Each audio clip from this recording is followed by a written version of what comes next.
Hello, hello, hello, and welcome to another episode of Freedom Ain't Free.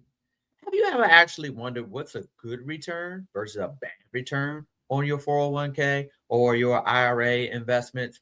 In this video, we're going to talk about how to get to the most out of your investment strategies in 2026. My name is Joel Huey. I'm the principal at ARC Financial Strategies, where predicting the rain doesn't count, building the ARC does. We want to talk today about good returns versus bad returns and how to evaluate your investment strategies to make sure you're getting the most out of them.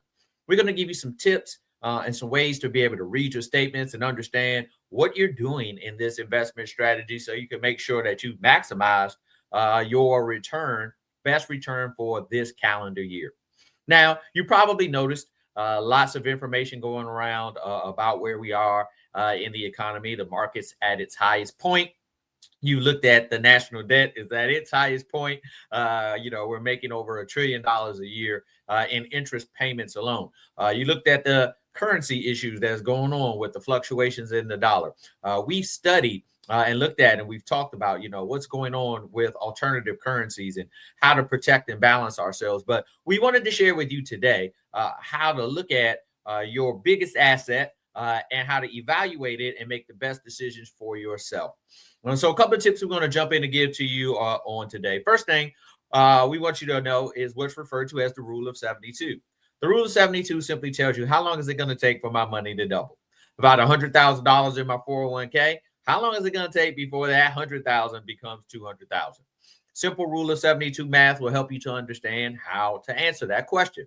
What you simply do is you take 72, put that in your calculator, hit the division button, and put in your rate of return, right? What type of return did you get on your investment? Put that in. That's going to tell you how long it's going to take for your money to double. So as an example, if you got a 1% return on your money, it's going to take you 72 years to get your money to double. You got a 10% return on your money, it's going to take a little bit over 7 years for your money to double. If you got 20% on your money, it's going to take about 3.6 years roughly for your money to double. And the great thing about knowing that information is it helps you to evaluate one mutual fund versus another mutual fund. The second strategy, once you kind of figured out what your doubling period is to figure out how many doubling periods do I have between now and freedom.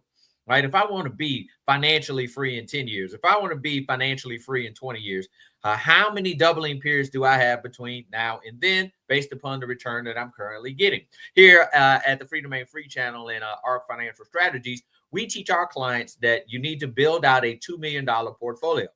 You can get an 8% return on your $2 million portfolio. You got $160,000 a year coming in income. You are financially free. So wherever I am, how many years between now and when I want to be financially free, and how many doubling periods do I have within that space? The second piece of the puzzle is you got to check your rate of return. So you're going to pull your statement. You should be getting a 401k or an IRA statement every quarter. Pull your statement. Your statement is going to give you your rate of return based upon the mutual funds that you're currently investing in. You also want to dig a little deeper and find out what's the rate of return for that particular mutual fund since its inception, right? So this mutual fund's been around since 1980. This one been around since 1956. This one been around since 2024, right? How long has the fund been around and what's its since inception rate of return? Here's why that's important.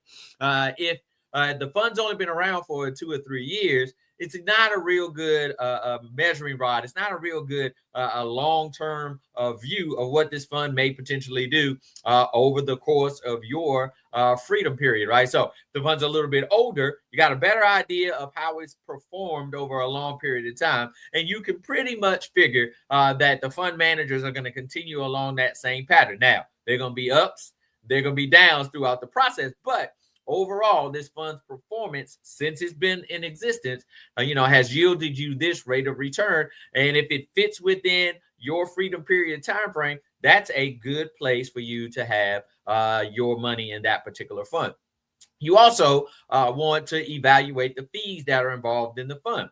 Right. So if I'm going to pay more, I need to get more. Right. So the fund manager is charging you a little bit more this fund versus that fund. Well, if that fund's outperforming the other fund, then you paid more but you got more. Now, don't pay more and get less, right? And if you need some help and some guidance, feel free to reach out to us. Book a free session. We'll do a free 401k review for you and help you to understand how to read everything on your 401k statement and document. But we also want to help you to understand how to do these things for yourself. So also be on the lookout for our school. Our do-it-yourself freedom school is coming, the Financial Freedom Institute. So be on the lookout for some information on how for you to get involved or get access to the school.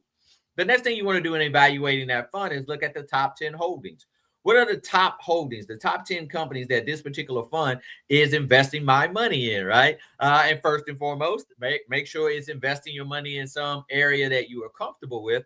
But you want to evaluate that, because if you got multiple funds, you got a large cap fund, you got an S&P 500 index fund, you got a small cap fund, you got a mid cap fund, you got your money in 4 or 5 different mutual funds, look and see, do you really?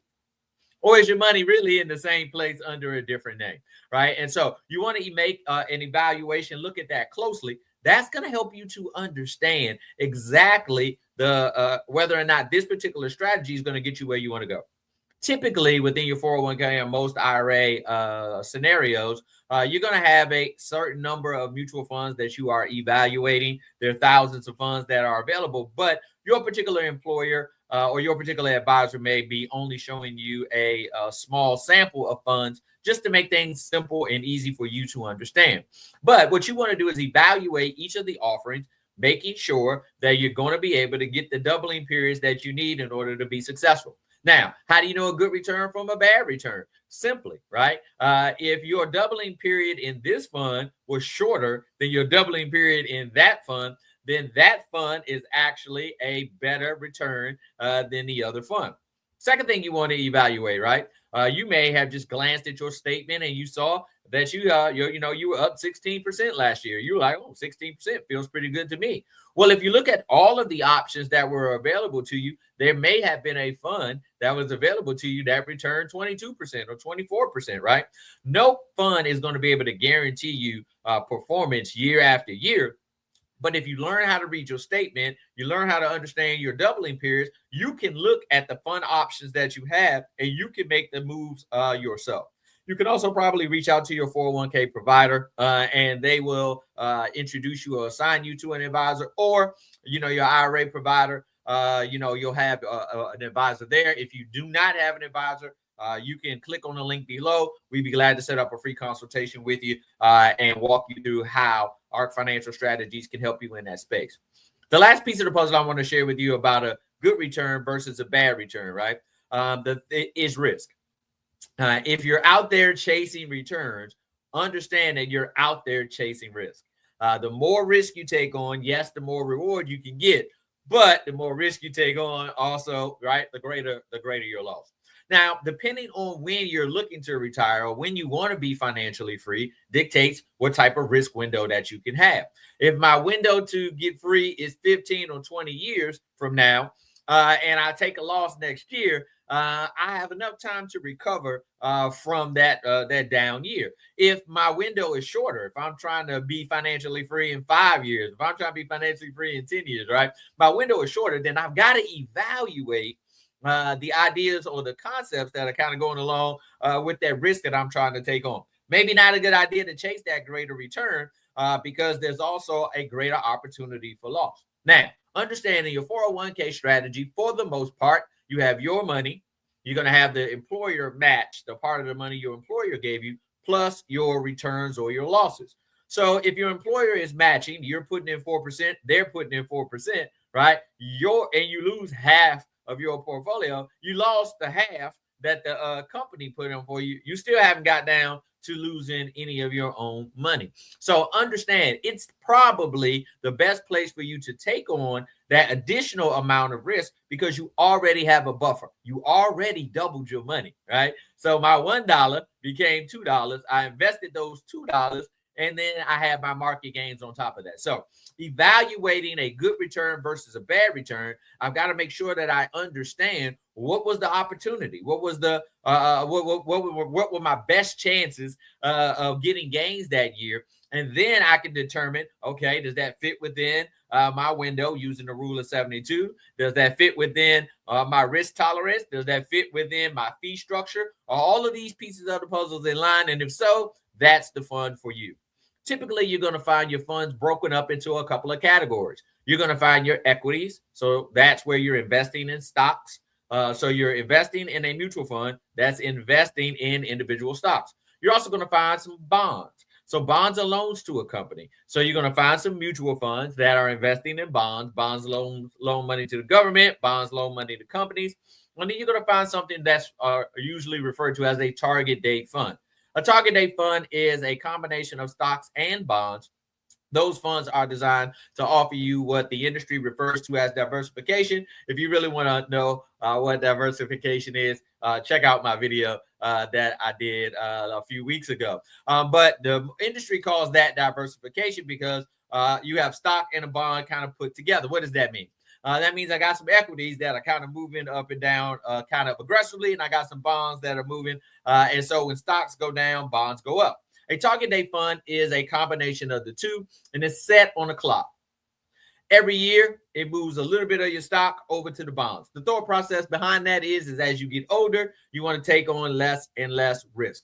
Challenge behind that is only making that move because the year turned over, not necessarily at the right time to make that type of strategy. So you want to understand how the target date fund works, and you want to make sure that that's going to fit into your overall parameters. Remember, rule of 72. Second thing I need to do is check the rate of return since inception. Third thing I need to do is understand the top 10 holdings. And then lastly, I need to understand the fees. If I'm going to pay more, I need to get more, right? So pulling all of those pieces of the puzzle together, making sure that you're on the right track to get you to that $2 million portfolio so that you can be free to pursue the things that you're passionate about. Free to be at the school and reading to your kids. Free to be in a position where you and your family can live your life in different cities. Free, where you could be in your community, working with people and helping people, free to counsel people, right? Free to work into your church, free to do the things that you were put here on this planet to do,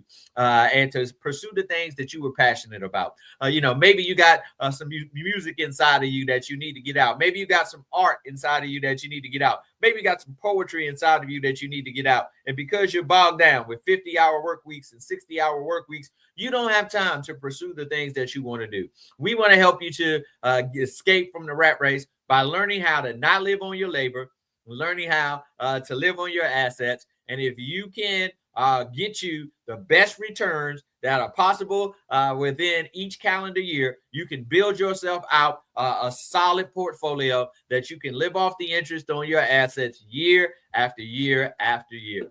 Thank you so much for joining us today on this episode of Freedom Ain't Free.